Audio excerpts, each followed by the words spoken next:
William Butler Yeats is one of the greatest poets of the 20th century. Today I am reciting one of the great poems of W. Yeats or William Butler Yeats. Its title, Easter 1916.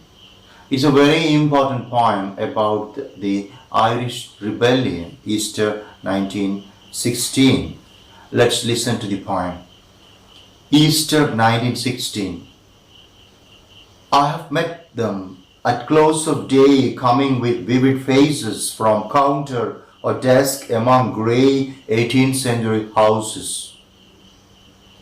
I have passed with a nod of the head or polite meaningless words, or have lingered a while and said polite meaningless words, and thought before I had gone of mocking tale or a jibe to please a companion around the fire at the club, being certain that they and I but lived where motley is worn, all changed utterly, a terrible beauty is born.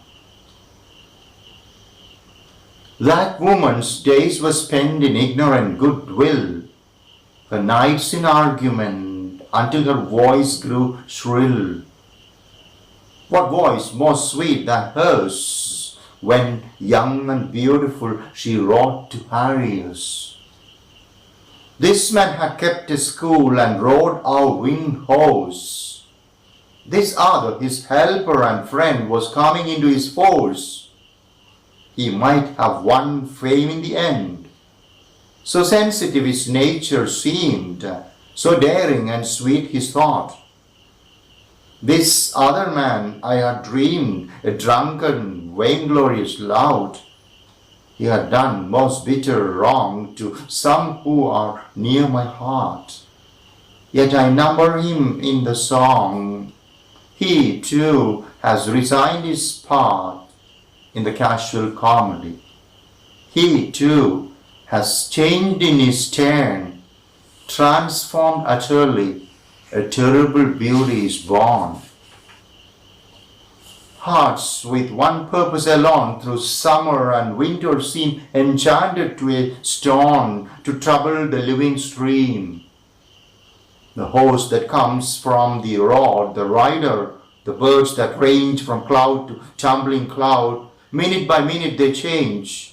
The shadow of cloud on the stream changes minute by minute. A horse who slides on the brim, and a horse splashes within it. The long-legged moor hens dive, and hens to moorcocks call. Minute by minute they live, the staunch in the midst of all. Too long a sacrifice can make a stone of the heart. Oh, when may it suffice? That is heaven's part, our part to murmur name upon name. As a mother names a child when sleep at last come on limbs that had run wild. What is it but nightfall? No, not night but death. Was it needless death after all? For England may keep faith for all that's done and said. We know their dream, enough to know they dreamed and are dead. And what if excess of love bewildered them till they died? I write it down in a verse.